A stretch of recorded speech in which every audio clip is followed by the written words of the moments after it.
Alors, concernant le Zohar, effectivement, on va essayer de rentrer à l'intérieur du texte. Donc, ce que fait le Zohar, simplement, je l'explique pour la méthode, c'est qu'il va reprendre des éléments du texte et il va les expliquer, ou en tout cas, parce que comme le Zohar est aussi un texte un peu hermétique et même très, donc il va nous donner des pistes. C'est pas non plus, voilà, c'est des pistes, c'est des choses auxquelles il faut méditer, auxquelles il faut essayer de comprendre. C'est pas un texte complètement décrypté, heureusement, puisque ça faisait partie de ces textes qui sont réservés à des initiés et on dit une chose, mais on en cache deux autres en même temps, quoi. Alors, on va effectivement reprendre le verset 1. Vahi achar hadevarim hahele. Et ce fut après hadevarim, les paroles, celles-ci. Rabbi Shimon Amar, vous savez que dans le Zohar, il y a, comme dans le Talmud, le Midrash, il y a des rabbins qui parlent, des personnages qui parlent, mais le grand maître du Zohar, bien que dans le Zohar il y ait plusieurs interlocuteurs, mais le grand maître du Zohar, c'est Rabbi Shimon Bar Yochai. Et donc ici, c'est lui qui parle. Donc c'est un texte important, donc c'est lui qui va parler. Amar Hataninan, donc je lis juste l'araméen, mais pour que vous ayez un peu de sonorité, mais si vous avez après des questions, je peux vous répondre. Amar Hataninan, Vaïbime al-Sara Itmar. On a enseigné. Chaque fois que dans le Zohar il y a marqué on a enseigné, ça se rapporte à d'autres sources. On a enseigné Vahi bime al tsara itmar. Cette expression biblique de Vahi, Vahi, c'est le verbe être au passé, et ce fut. Et ici l'expression c'est Vahi bime, et ce fut littéralement au jour, quoi. Et ce fut au jour. Al-Tsahara Itmar, cela a été dit à propos d'un malheur ou à propos d'une souffrance. D'où ça vient? Ça vient d'un texte du Talmud qui dit que chaque fois que la Bible commence un texte en disant Vahi, ça indique quelque chose qui n'est pas très bon. Mais quand cette expression elle est redoublée par Vahi bime, et ce fut au jour, c'est encore moins bon. D'accord? Donc, Vahi, quand on dit Vahi, on va dire que ça sent pas bon. Ce fut. Mais quand on dit Vahi bime, c'est encore plus compliqué. Vahi, afalgav de l'actif bime, tafet saharaïd b. Donc quand on dit Vahi, bien qu'on ne soit pas écrit au jour, on sent qu'il y a des gouttes, qu'il y a des reliquats de choses pas bonnes. Pourquoi?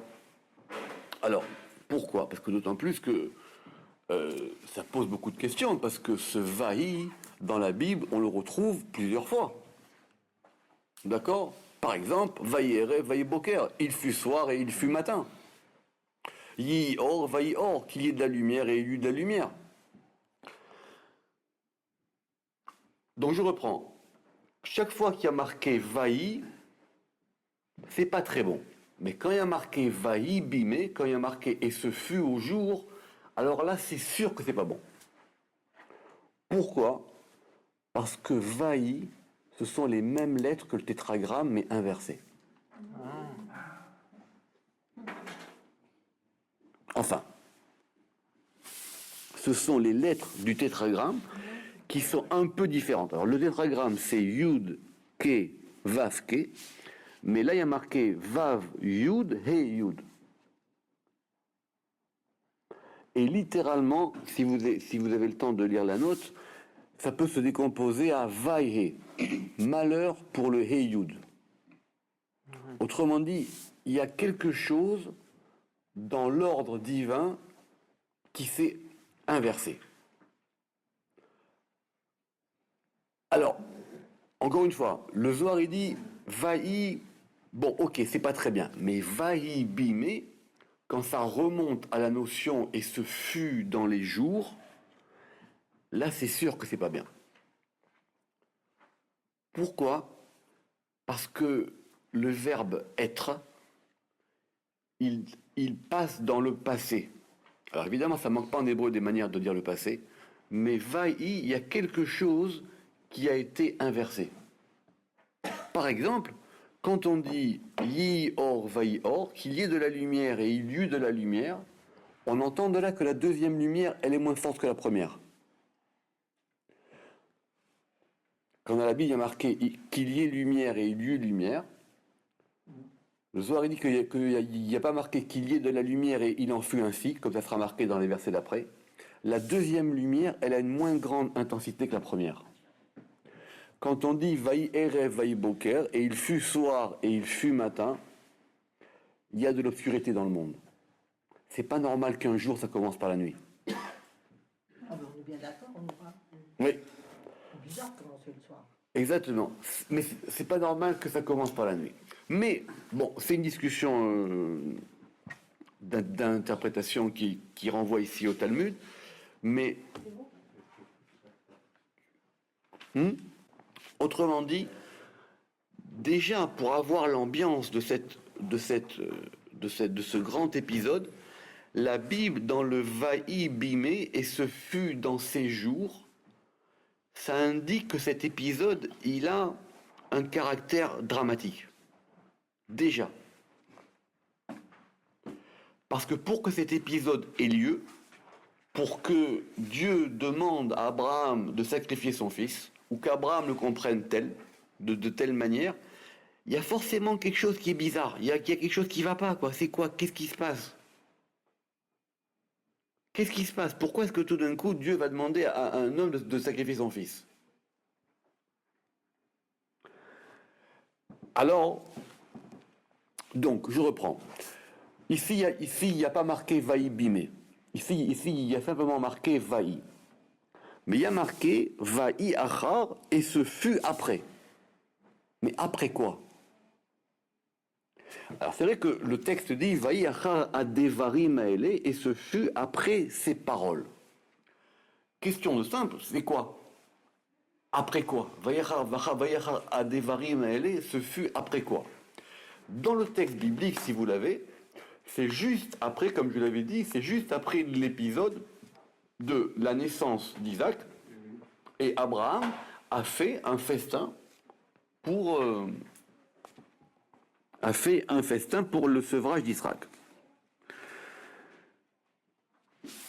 Vayachar batar dargat ata'a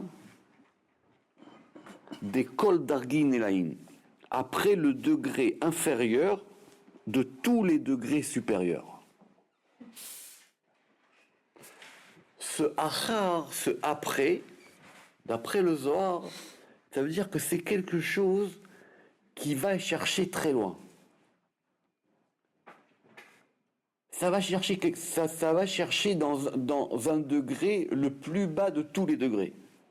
Le degré inférieur de tous les degrés supérieurs. Pour que cette chose commence, il faut en comprendre la genèse. Et cette genèse, elle vient de très très loin. Oumaniou, et c'est quoi ce degré? C'est ce que ici la Bible a appelé les Devarim. Les Devarim. Alors les Devarim, je vous avais dit littéralement, ce sont des paroles ou ce sont des dires. Mais, et ça peut être aussi des choses. Et pour nous faire comprendre ça, ou mani ou devarim, et c'est quoi maintenant ce degré ici de devarim, de dire, kama de atamer lo ish devarim anochi. Comme il a été dit lors de l'épisode du buisson ardent. Moïse voit le buisson ardent, Dieu lui dit, tu dois aller sauver le peuple d'Israël de l'esclavage d'Égypte.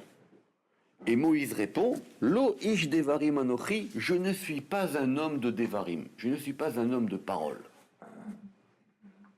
Vous vous rappelez l'histoire, d'accord? Il dit, je ne suis pas un homme de parole, je ne suis pas un homme de dire. C'est pas moi ça.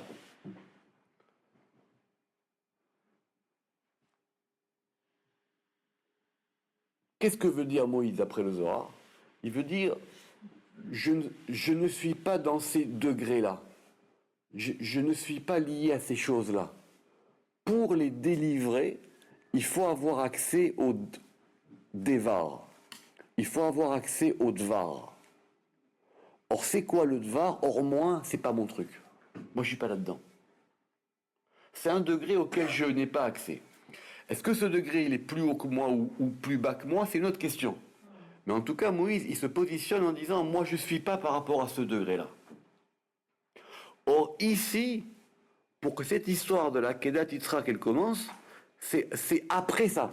C'est encore un degré encore plus bas que ça.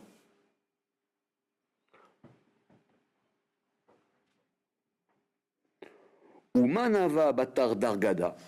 Et alors, qu'est-ce qu'il y avait? Puis qu'on a dit, c'est Achara Devarim, c'est après ce degré. Et qu'est-ce qu'il y a après ce degré?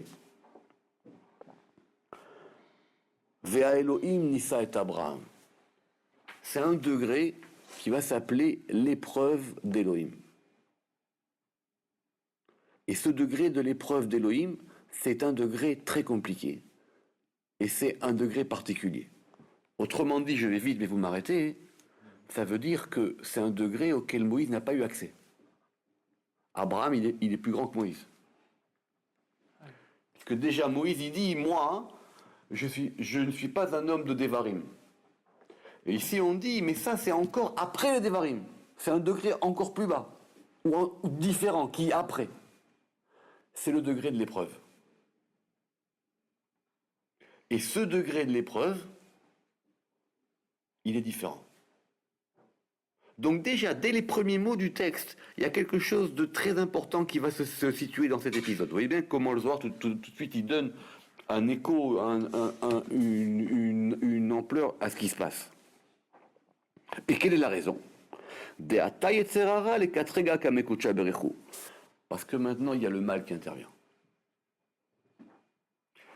Littéralement, parce que le mauvais penchant est venu pour accuser devant le Saint béni soit-il. À quoi ça fait allusion? Ça fait allusion à un midrash qui normalement est connu. Qu'est-ce qui a pris à Dieu tout d'un coup de dire à Abraham, sacrifie-moi ton fils? Quoi cette histoire? D'accord? Pourquoi tout d'un coup comme ça? Les autres épreuves avant, on comprend, il faut qu'Abraham quitte sa famille, il faut qu'Abraham s'approche vers Dieu, il faut qu'il fasse la circoncision, etc. Mais là, tout d'un coup, qu'est-ce qui a gagné dans cette affaire-là maintenant? Pourquoi ça vient comme ça? Alors, il y a un midrash très connu, mais dont le Zohar a une version différente, on ne va pas rentrer là-dedans, c'est que Abraham a finalement eu un fils. Il a eu Isaac. Voilà. Toutes ces années, toutes les histoires qu'il y avait eu, Sarah, etc. Maintenant, il a quitté, il a un enfant avec Sarah, c'est l'enfant que Dieu lui a promis. Et Abraham, il est très heureux, donc il fait un festin, il invite tout le monde, etc. Et il y a un midrash qui dit, l'accusateur, le Satan a dit, tu vois, Abraham, c'était juste ça qu'il voulait. Comme dans Job. Tout à fait. Ben, c'est le même, l'accusateur. Il a dit, Abraham, c'était juste ça qu'il voulait. Regarde, maintenant, il a fait un sacrifice, et vous savez que, d'après le Midrash, mais on ne va pas rentrer là-dedans, ce fameux festin d'Abraham pour la naissance de son fils, c'était pas n'importe quoi. C'est qu'il a invité tous les grands de la génération, il a invité tous les chefs, tous les notables de la région, et les gens ont commencé à médire. Ils ont dit, mais c'est pas vraiment ton fils. Comment t'as ton fils? T'as 100 ans, ta femme, elle a 90 ans. Un truc qui va pas. Et Midrash raconte qu'il y a eu un miracle. Que Sarah, elle a dit, je vais allaiter tous les enfants qui sont là. D'accord? Je vais vous prouver. Pourquoi? Parce que, entre-temps, si vous voyez avant, Sarah, elle avait été capturée par Avimelech. Et les gens ont dit, c'est pas toi le père. Ah, ouais. D'accord? Les gens ont dit, c'est pas toi le père. Donc, Avant, elle avait été capturée par Pharaon et elle a eu d'enfants. et justement, donc les gens, c'est ce qui a marqué là-bas dans Rachid, d'accord, ils ont dit que les gens, ils ont commencé à mal parler d'Abraham, etc. Donc Abraham, donc il a fait vraiment un grand festin, etc. D'après le Zohar, il y a une autre version du Midrash qui est beaucoup plus belle. C'est que le Satan, il était voir Dieu et il a dit, regarde, tu vois, il invite tout le monde, mais il n'y a pas de place pour les pauvres. D'accord? Alors c'est compliqué, mais d'après le Zohar, le Satan, il s'est déguisé en pauvre. D'accord? Et il a frappé à la porte, et Sarah était occupée, Abraham était occupé avec ses invités, et donc il n'a pas fait rentrer. D'accord? Mais c'est compliqué parce que les connaisseurs du Zohar, ils disent, mais si c'est comme ça, donc il n'y avait qu'un seul pauvre alors. D'accord? Bref, d'après le Midrash, c'est ça l'origine. On a accusé Abraham de ne pas être celui qu'il était. Et donc il y a une accusation. Et qu'est-ce qu'il lui dit? Il dit, regarde, voilà maintenant, tu sais quoi? Si tu veux vraiment prouver que c'est un croyant et qu'il t'aime, demande-lui ton fils. Demande-lui son fils. Qu'est-ce qui est marqué dans les notes? Demande-lui son fils. Dieu lui dit, Abraham, c'est celui que j'aime, c'est marqué Abraham ou Avi, tu verras que tout ce que je dis, il fait. Donc voilà comment commence l'histoire.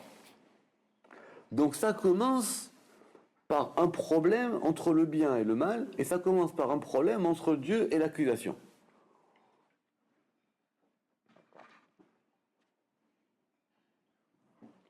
Parce qu'il est venu accuser. Mais ce degré-là d'où ça vient, ça s'appelle Achar Adevarim. C'est-à-dire ça vient de après les choses. C'est quelque chose qui vient de beaucoup plus... Enfin, d'un endroit particulier, quoi. Ça vient d'un endroit très spécial, quoi. Ça vient pas comme ça. C'est ça, ce Vaï Achar Adevarim.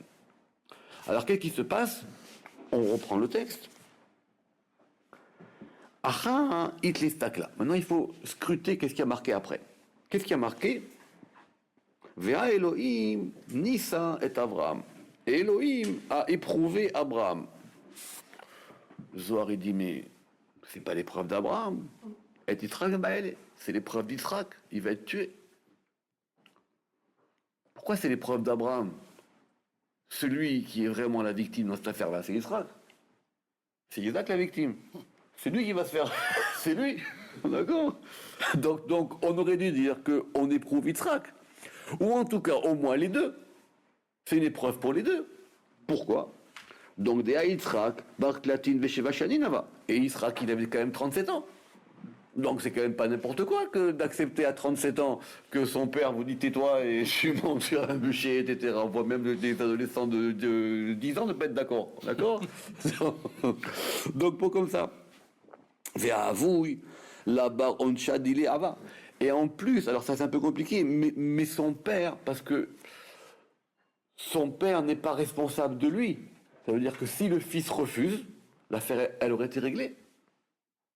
Si Yitzhak, il avait dit non. Quand un enfant est sous l'autorité de son père, le père est responsable. D'accord? Qu'on peut appeler la majorité. Mais là, Yitzhak, il a 37 ans.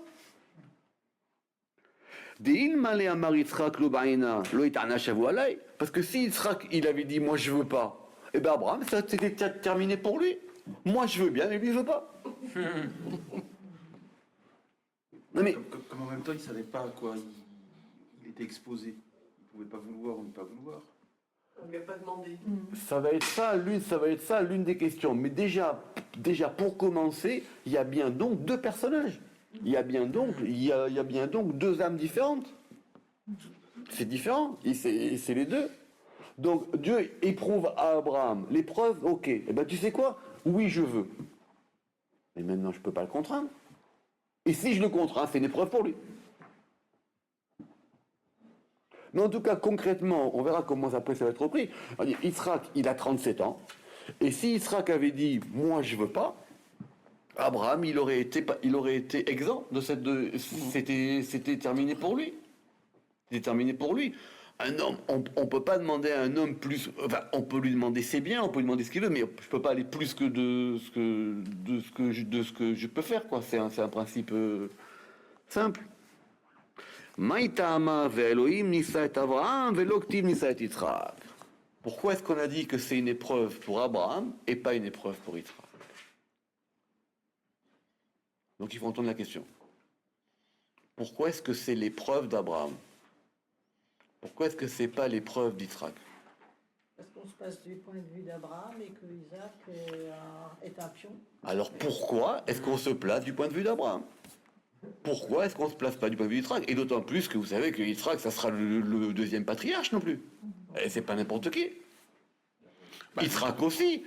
Et on voit bien que ça va être lui, le père de Jacob, le père d'Ésaü. C'est pas n'importe qui, Yitzhak. C'est pas n'importe qui. Pourquoi est-ce que cette épreuve, c'est l'épreuve d'Abraham? Et quel est le rôle de Yitzhak dans l'épreuve d'Abraham? C'est ça la question qu'on va se poser maintenant. On entend déjà pourquoi, hein, mais on y reviendra, hein, que pourquoi est-ce que c'est le nom de Elohim? Pourquoi est-ce que c'est pas le tétragramme? Non. Et pourquoi est-ce qu'il y a marqué Ah Elohim? Parce que cette épreuve, elle vient de ce degré-là, qui est un degré où il y a eu une accusation qui doit être défendue ou portée par Dieu. Donc ce Elohim, le pluriel dont vous me parlez tout à l'heure, c'est un nom qui est beaucoup plus difficile et compliqué que le fameux tétragramme où lui c'est le nom divin qui lui est clair et resplendit. D'accord? C'est pour ça qu'il y a marqué le A Elohim. Alors, Maïtama ve'Elohim nisa et Avraham ve'laktiv nisa et Yitzhak. Pour quelle raison il y a marqué le Elohim, il a éprouvé Abraham, et il n'est pas écrit qu'il a éprouvé Yitzhak? Et là. Alors maintenant, on va essayer de rentrer dans la réponse, mais surtout dans la réponse énigmatique du Zohar, mais le Zohar va la détailler quand même un petit peu. Et là est Avraham. Pourquoi est-ce qu'il y a marqué Avraham? Vadaï. Oui, c'est sûr. C'est l'épreuve d'Abraham. Pourquoi? Debae les itklala bedina. Parce qu'il faut totaliser dans la rigueur. D'abord, on lit. Dea Avraham lohava bedina klal mikadmat dena. Car Abraham, avant cela, n'avait aucune rigueur. Ve'ashta itkelil maya besha. Et maintenant, l'eau, elle est totalisée dans le feu. Ça veut dire quoi? Abraham, maintenant, il doit se confronter à un élément qui s'appelle le din, qui s'appelle la rigueur. Mais la rigueur au sens de la force, de quelque chose de dur. Et avant cela, ça veut dire quoi? Jusqu'à 137 ans, Abraham, il n'avait pas eu ça. Ça sera expliqué plus tard dans des écrits. Jusqu'à 137 ans, tout ce qu'a fait Abraham, il l'a fait par amour. Pour lui, c'était rien. C'était que de l'amour pour lui. Pas de problème. Je m'en vais. Il faut casser les idoles, je casse des idoles. Il faut faire ci, je fais ça, il n'y a pas un problème. Là, c'est une épreuve pour lui, parce qu'il va se confronter avec quelque chose qui est plus difficile pour lui. Ça va être de la rigueur. Et c'est pas rien. On verra, le Zohar dira plus tard. Il va devoir devenir cruel envers son fils.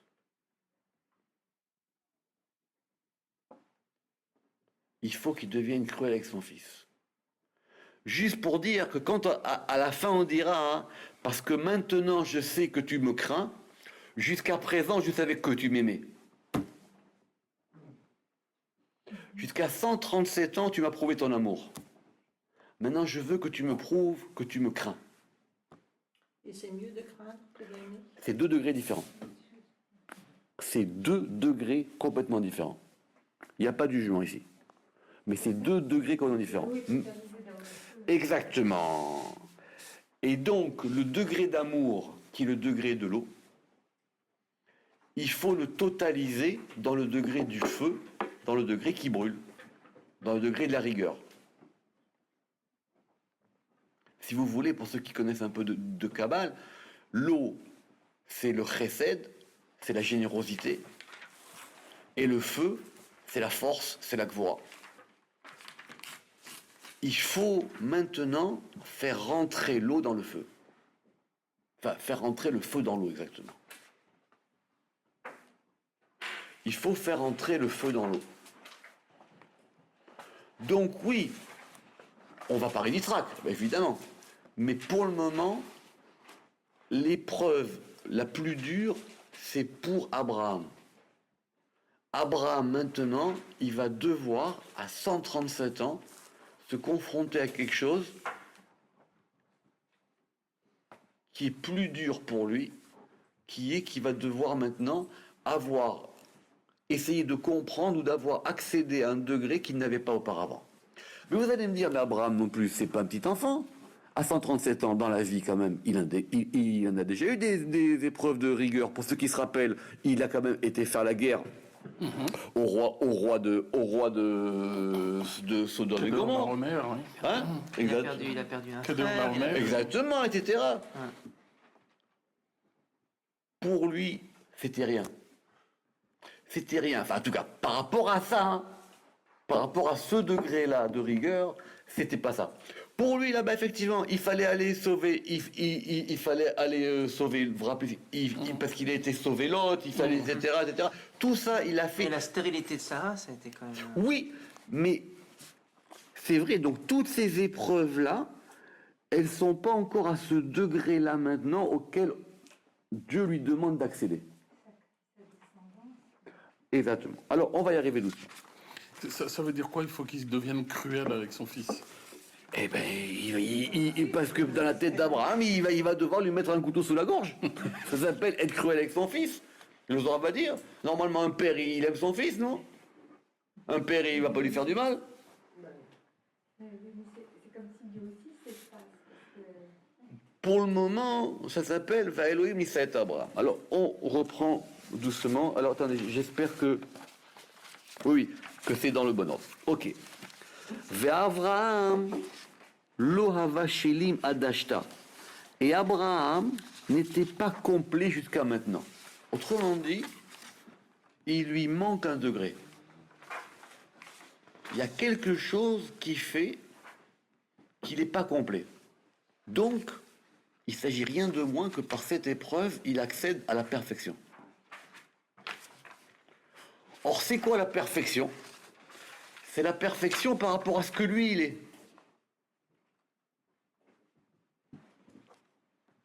De'itatar leme'ebad dina, car il a été couronné pour accomplir la rigueur, ou l'atkafele be'atre et la renforcer dans son lieu.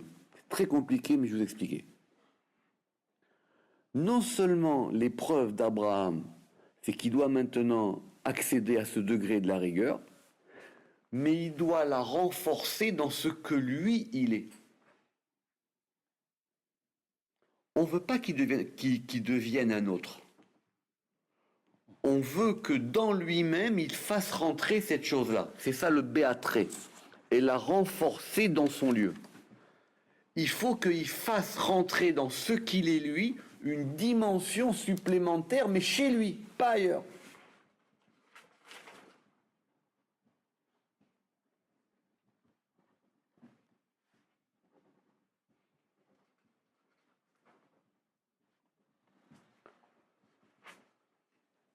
Donc, il peut connaître peut-être la rigueur, mais il faut que maintenant la rigueur, elle fasse partie intégrante de lui. Or, comment est-ce que maintenant Abraham, qui est l'homme de la générosité, c'est l'homme qui reçoit les invités, c'est l'homme qui reçoit les anges, c'est l'homme qui est la tente ouverte, c'est l'homme qui va convertir des gens, c'est marqué dans la Bible, c'est que lui et Sarah, ils ramenaient des gens, etc. C'était l'homme de l'ouverture, et bien qu'il était aussi un petit peu difficile, mais en tout cas, cet homme-là, maintenant, il faut que dans son degré, il fasse rentrer quelque chose qu'il n'avait pas jusqu'à présent.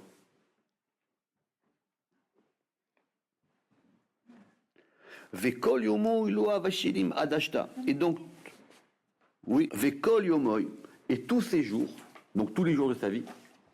Lohava Shelim, il n'était pas complet jusqu'à maintenant. Deit Kalil Maya Be'esha Ve'esha Be'maya. Parce qu'il a totalisé l'eau dans le feu et le feu dans l'eau. Alors les commentateurs du Zohar, ils disent, ok, mais je veux bien qu'on fasse rentrer le feu dans l'eau. Je veux bien qu'Abraham, c'est l'eau, et il faut que maintenant il intègre le feu en lui. Mais comment est-ce que je peux faire entrer l'eau dans le feu? C'est pas pareil. Alors on dit, c'est là qu'intervient Yitzhak. Parce que donc, si on a bien compris, Isaac, il a accepté. Isaac, il a accepté. Il n'a rien dit en tout cas. Il n'a rien dit. Qui ne dit mot consent. Isaac, il a accepté. Et en acceptant, lui aussi, il va avoir une épreuve. Mais c'est pas le même degré. En acceptant, Isaac, il va prouver un amour pour son père. Oui. Isaac, il va prouver un amour pour son père. Isaac, il aurait pu se débattre. Le Midrash va être terrible.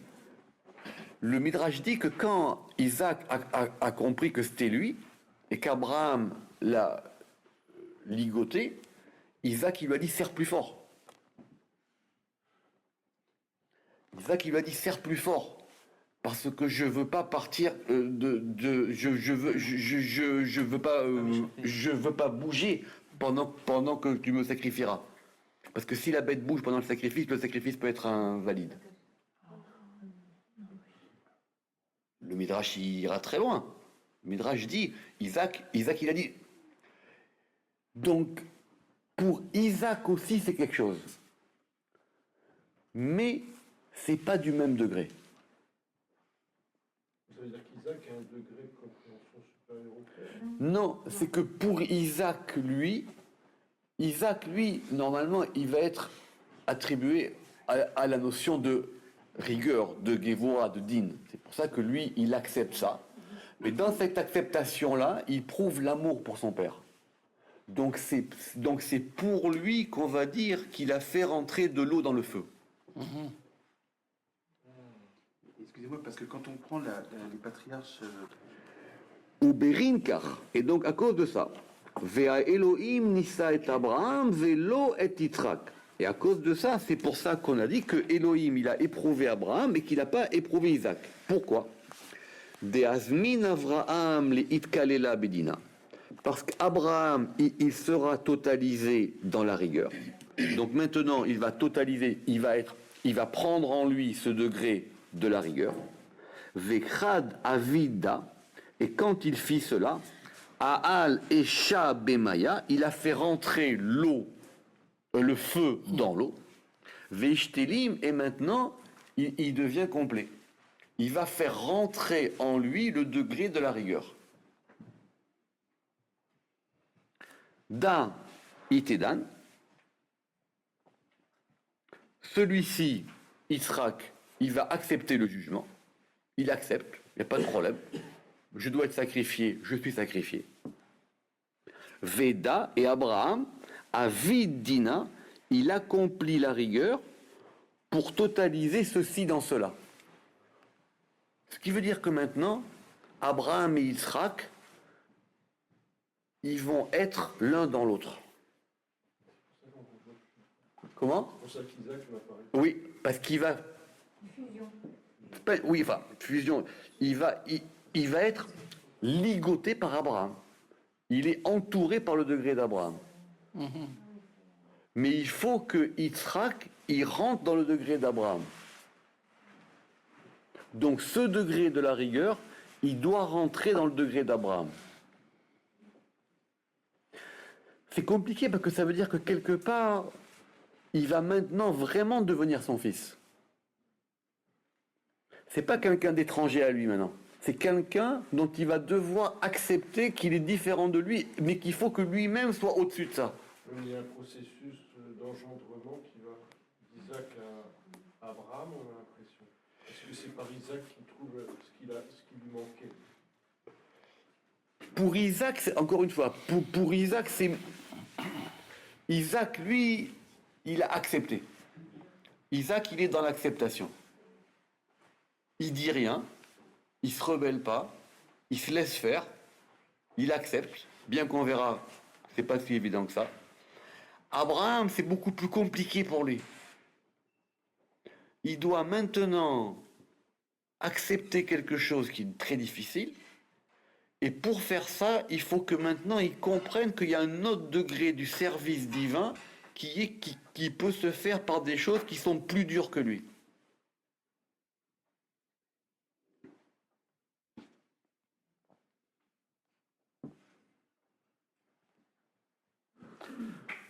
Ucheden Yetzer Hara ata lekatrega de'ale d'Abraham. Et alors, c'est pour ça que le penchant du mal, il est venu accuser Abraham. Alors, c'est tout à fait parce qu'il n'était pas, voilà, alors c'était car c'est au passé, car il n'était pas complet comme il se doit, jusqu'à ce qu'il accomplisse Yavi Dina Yitzhak. Quelque part, l'accusation, c'est de dire Abraham, il te sert pas. Abraham, c'est pas quelqu'un qui te sert vraiment. Donc il est venu accuser pour disant Abraham, son degré, lui, c'est pas ça. C'est quoi cette accusation? C'est en disant si tu l'amènes dans cette voie, il chutera. Il va trébucher dans cette voie-là. Il va trébucher. Abraham, c'est quelqu'un qui n'est pas capable de gérer les forces de la rigueur. Il n'est pas capable de gérer les forces du mal. Il ne sait pas faire ça. Il ne sait pas faire ça. Et Dieu lui dit, il y arrivera. Donc, mais maintenant, tant qu'il n'a pas fait ça concrètement avec son fils Yitzhak, il n'y arrive pas. D'après la version du Midrash du Zohar, Abraham, il a invité tout le monde à ce fameux festin. Et il est marqué là-bas que l'accusateur, il s'est déguisé en pauvre et il est venu frapper à la porte et personne ne lui a ouvert. Dans le Zohar, là-bas, on dit, mais alors, donc ça veut dire qu'il y avait qu'un seul pauvre à l'extérieur, les autres étaient dedans. Abraham, il a dit, je reconnais que toi, tu es l'accusateur et tu rentres pas chez moi. Et alors, tu vois, même l'accusateur habillé en pauvre, tu veux pas avoir accès avec lui. Alors, il dit, tu sais quoi? Alors maintenant, Abraham, tu seras pas capable de gérer le rapport au mal. Tu n'es pas capable de te battre vraiment contre les forces du mal. Tout ce que tu l'as fait parce qu'il fallait le faire par amour, tu aimes Dieu, etc. C'est pas un problème. Tu peux faire beaucoup de choses. Mais tu n'as pas encore ce degré-là. Vecha Davida, et quand il a fait ça, Aal Esha Bemaya Veishtelim, donc comme j'ai dit, effectivement, et donc le feu est rentré dans l'eau. Pourquoi? Donc je reprends parce que lorsque le penchant du mal, je reprends toujours mes traductions du Zohar, hein, et lorsque le penchant du mal vint accuser Abraham, car il n'était pas complet comme il se doit, jusqu'à ce qu'il accomplisse la rigueur avec Yitzhak, des Yetzerara achara devarim iu veata le katrega, parce que le penchant du mal, il est après les choses. C'est ça, ce achara devarim. Il veut, c'est un degré qui est après les choses. C'est dans le fond du fond. Il faut aller chercher très loin. C'est le doute. Il n'y a pas vraiment de doute ici. Le Zohar, il veut comprendre que ça provient d'un degré très compliqué. Ça provient d'un degré qui est l'un des mystères du divin. Ça provient de achara devarim. Il faut aller chercher vraiment au fond des choses pour les retirer. Rappelez-vous ce qu'a dit le Zohar. Quand Dieu a dit à Moïse, fallait sortir, Moïse il a dit, Lo ish devarim. Je ne suis pas un homme qui est lié à ces devarim là. Moi je suis pas lié à ça. Moi je suis dans la méditation. Je suis avec mes moutons. Moïse était berger. D'accord. Moïse était berger. Moïse était. Et vous savez que Moïse, vous savez quel âge il a aussi quand Dieu lui parle. Il a 80 ans lui aussi. D'accord. Donc il dit moi, je suis dans le désert. Je suis en méditation avec Dieu. Aller me battre avec les forces du mal en Égypte, le pharaon, me battre avec tout ça, c'est pas pour moi. Pas pour moi. Moi, c'est pas mon truc. Je sais pas faire ça. Or là, on dit que pour Abraham, c'est Achara Devarim. C'est un degré qui est après ça encore. D'accord? Vetachazé Raza Demila. Alors maintenant, Vetachazé. Tachazé, c'est une expression du Zohar qui veut dire viens, vois. Ça veut dire qu'on va te montrer quelque chose. Je vais te montrer maintenant comment ça marche. Et je vais te montrer le mystère de ce mot-là. Afalgav de Kamran de Avram Ktiv Vela Yitzhak. Bien qu'on ait dit qu'il est écrit que c'est l'épreuve d'Abraham et pas de Isaac. Yitzhak nami itkalelel be Aikra. Isaac aussi, il est totalisé en lui dans ce verset. Il y a aussi Yitzhak là-dedans. Mais il est caché. Comment est-ce qu'il est caché? Raza dirti, c'est ce qui est écrit.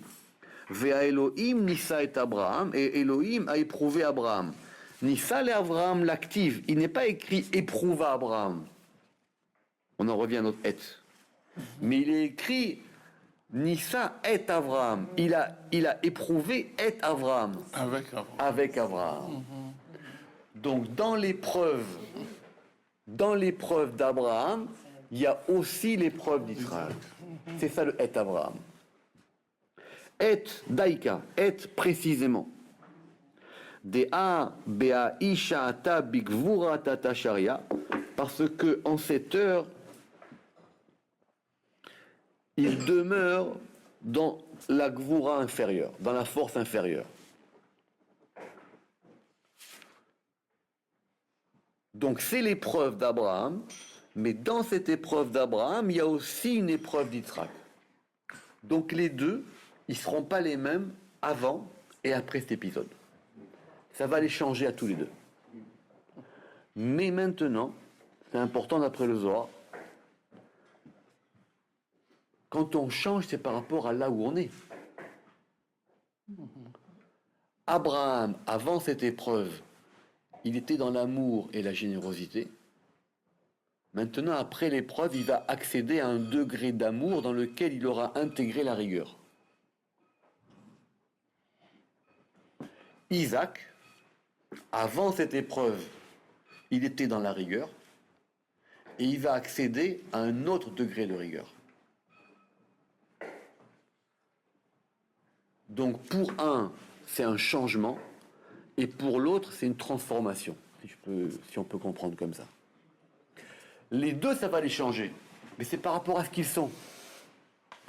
Isaac, la seule chose qu'il a eu à faire dans cette histoire-là, c'est à dire « Papa, je suis d'accord ».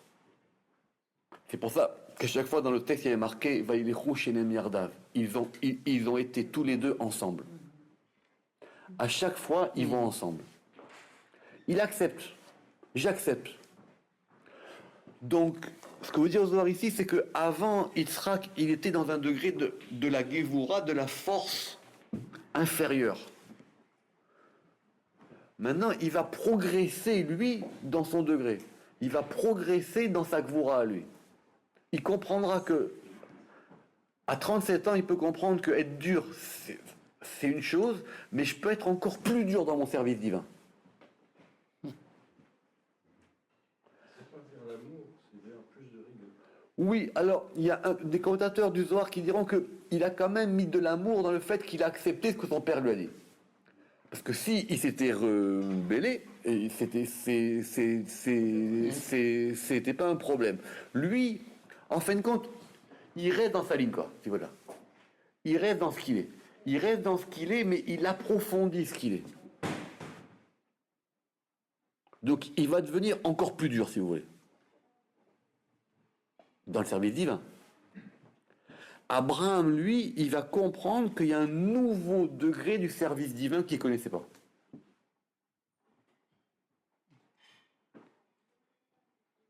Donc c'est l'épreuve d'Abraham, et dans cette épreuve d'Abraham, il entraîne avec lui Yitzhak. Mais c'est plus une épreuve pour Abraham que pour Yitzhak. Oui, c'est vraiment une transformation pour Abraham, alors que... Oui. Alors que pour Yitzhak, ça va une intensification, quoi.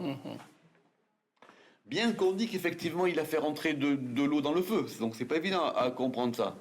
Mais ça veut dire que pour lui, il a accepté quelque chose par amour pour son père. Mais ça lui a pas coûté tant que pour Abraham. Ça lui coûte pas autant. Si ici il faut mourir pour Dieu, c'est pas un problème.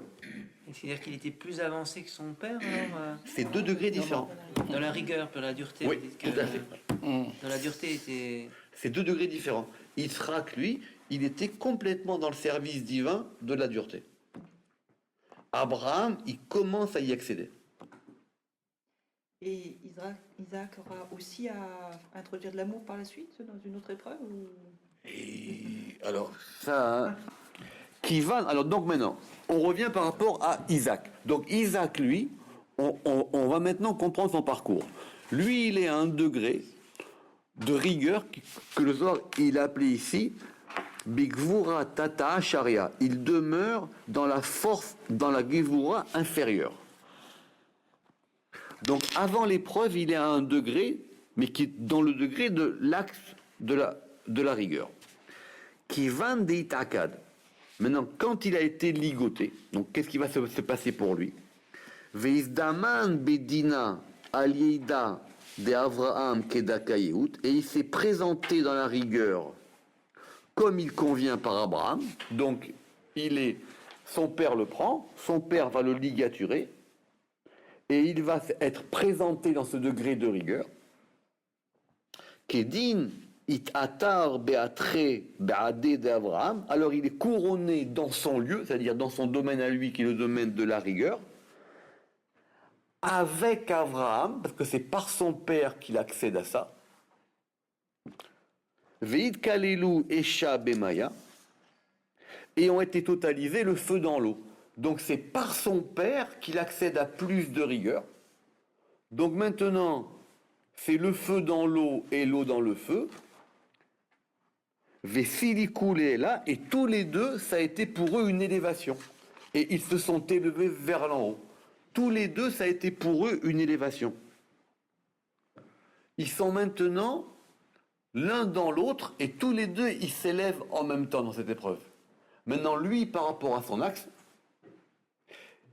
Yitzhak, et Abraham par rapport au fait qu'il doit maintenant remodifier son axe.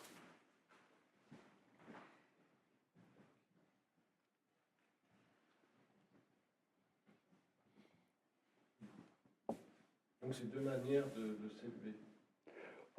Oui, parce que c'est toujours par rapport à ce que vous êtes. Pourquoi il y a 3 patriarches? Pourquoi il y en a pas un? Parce qu'il y a 3 grandes voies, on va dire. Il y a trois grandes voies. Vous savez que nous, dans la prière, on dit Elohé Abraham, Elohé Yitzhak, Elohé Yaakov. Notre Dieu, Dieu d'Abraham, Dieu d'Isaac et Dieu de Jacob. Vous savez, même dans la prière de Pascal, c'est comme... Pourquoi est-ce qu'on dit? Parce que à chaque fois qu'on veut prier Dieu, on va le prier par rapport à ces 3 grands attributs. Ça veut dire qu'Abraham, il connaissait sa voix.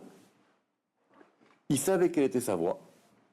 Maintenant, il va accéder à une autre dimension à l'intérieur de sa voix. Mais du coup, il va comprendre qu'il y a aussi une autre voix qui est celle de son fils. Du coup, il va comprendre qu'il y a une deuxième voie divine, une deuxième voie du service divin, qui est celle de son fils. Et ça, il ne le savait pas avant. Donc Abraham, c'est ce qui est marqué dans le Zohar. Donc puisque c'est le Et Abraham, c'est avec Abraham, il fait accéder, il y a une élévation. Dans cette élévation, les deux, ils sont maintenant l'un dans l'autre. Abraham, il intègre la rigueur. Yitzhak, il va accéder à un degré de rigueur encore plus haut que celui qu'il avait auparavant. Mais du coup, Abraham, maintenant, il va intégrer en lui la rigueur. Et comme il intègre en lui la rigueur, du coup, il comprendra la voix de son fils. Qui, lui, ne comprendra pas la voix de son père. Voilà. Oui, parce que lui, il a accepté ce que son père lui a dit par amour pour son père. Donc, comme oui, il a compris. Ah, il y a l'amour Il y a du que Père et l'expérience. l'amour de Dieu. c'est pas- Exactement. Lui, maintenant, vous avez raison, mais maintenant, lui, il dit, de mon point de vue à moi, j'accède en intensité. Moi, le service divin, c'est, je discute pas ce qu'il y a à faire, je le fais, c'est pas un problème. Mais là, maintenant, je vais le faire par amour pour mon père. C'est pas par rapport à lui. Donc, en le faisant par amour pour son père, il va intégrer en lui de l'amour.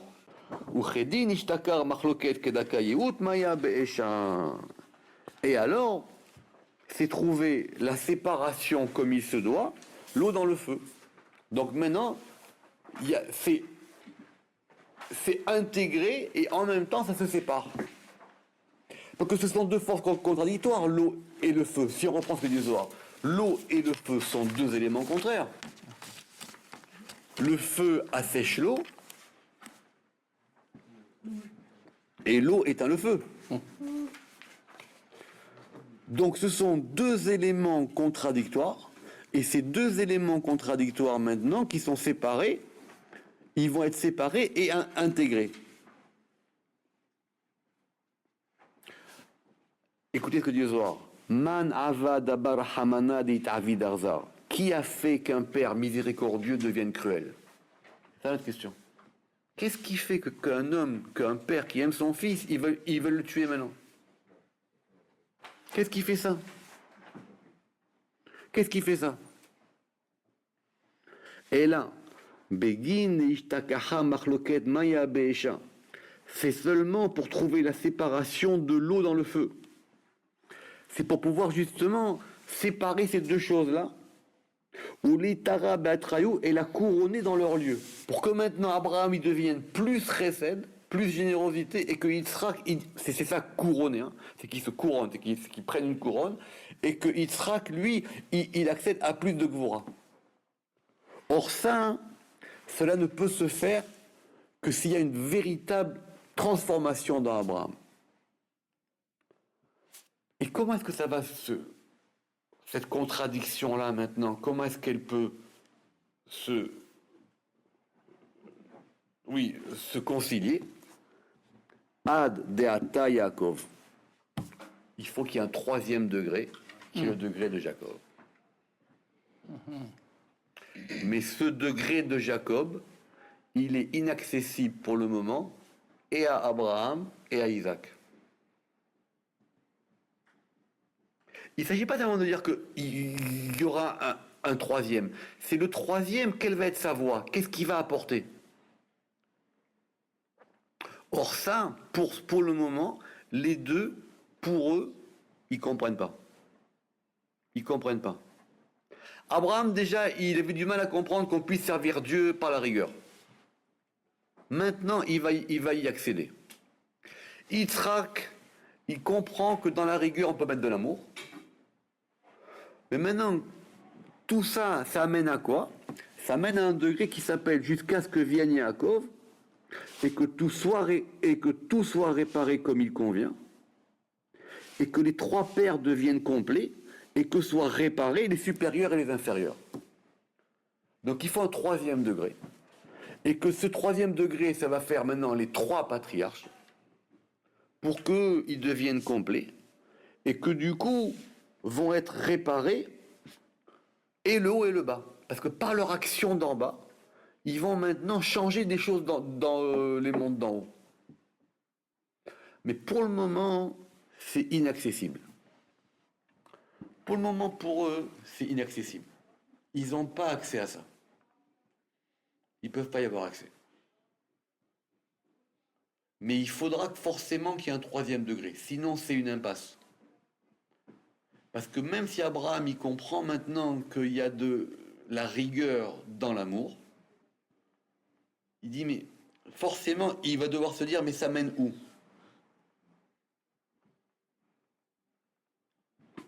Mais pour le moment, ils sont dans ce qu'ils sont.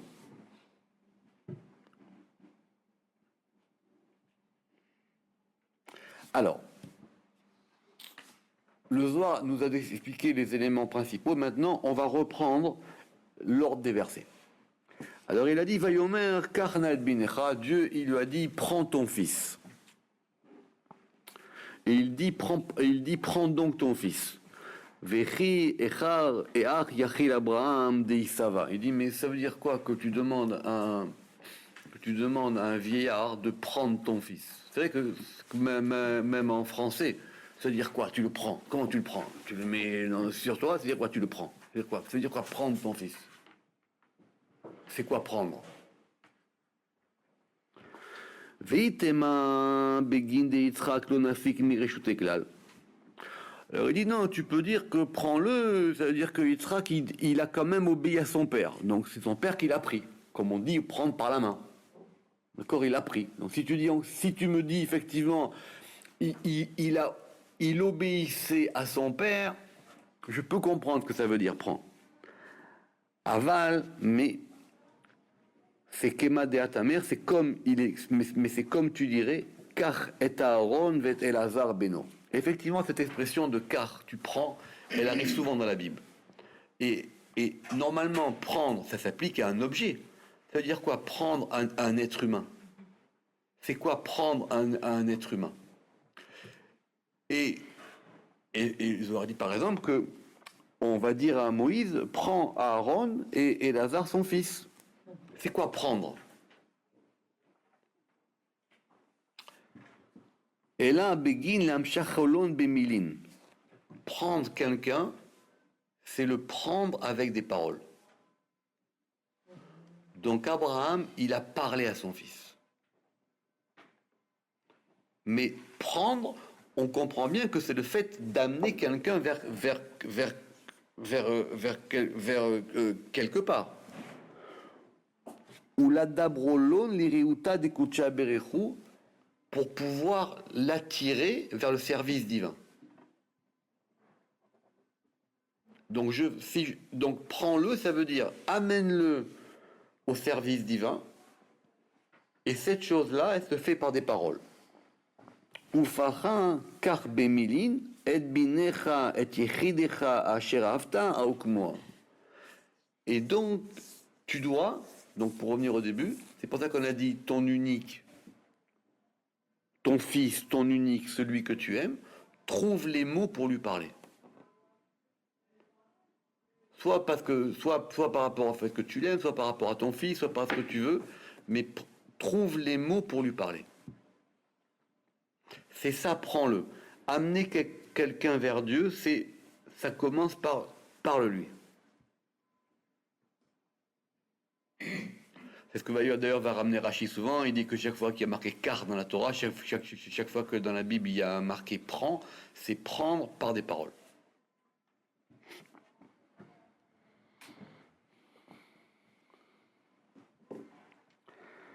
Alors, on reprend toujours le texte, j'espère que vous l'avez. Donc on a dit, d'accord, donc c'est pour ça, et ce fut après ces choses-là, on a parlé de l'épreuve d'Abraham,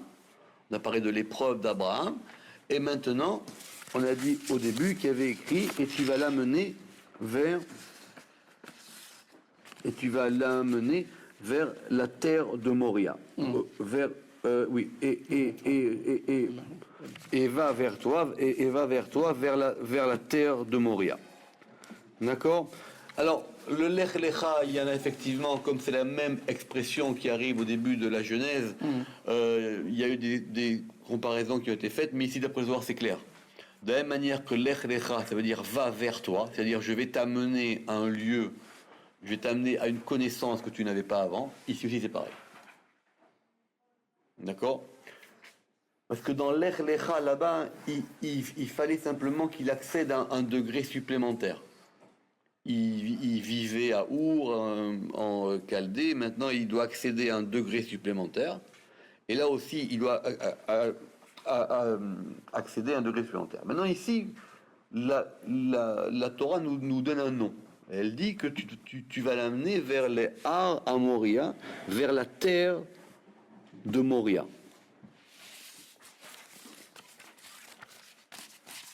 Alors, le Zohar ne manque rien, parce que s'il y a une épreuve, il y a les personnages de l'épreuve, il y a ce qui va se passer dans l'épreuve, mais il y a aussi le lieu. Or, le lieu, il n'est pas anodin. C'est pas pour rien que ça se passe à cet endroit-là et pas à un autre. Et en plus, ici, la Bible lui a donné un nom qui s'appelle Amoria, dont on va dire que ça pourrait être un nom propre. Kema de Atamer, comme tu dirais, Elech li el Aramor. Alors ça, c'est les beautés du Zohar. Il dit, c'est ce qu'il y a écrit dans le Cantique des Cantiques. Il est marqué là-bas, j'irai pour moi vers le mont de la myrrhe. Or, si vous voyez Hamor, Hamoria, c'est la même consonance. Ar Hamor, Eretz Hamoria. Alors, mais les versets ont un sens. Là-bas, il y a marqué dans le langage poétique du Cantique des Cantiques, j'irai pour moi vers le mont de la myrrhe. La myrrhe, vous savez, cette espèce, la myrrhe. Et là, c'est le mont. Elle avait marqué vers la terre du Moria. Et comme on ne comprend pas trop, le Zohar nous dit les atakna beatra deitrasé pour réparer dans le lieu qui convient. C'était ce lieu-là qui convenait à cette épreuve. Elle n'aurait pas pu se faire ailleurs. Très important ça. C'est pas désincarné. Ça, pour que ça marche, il faut aussi qu'il y ait le lieu. Il faut aussi que ça se fasse dans le bon lieu. Il faut que ça se fasse dans le bon endroit.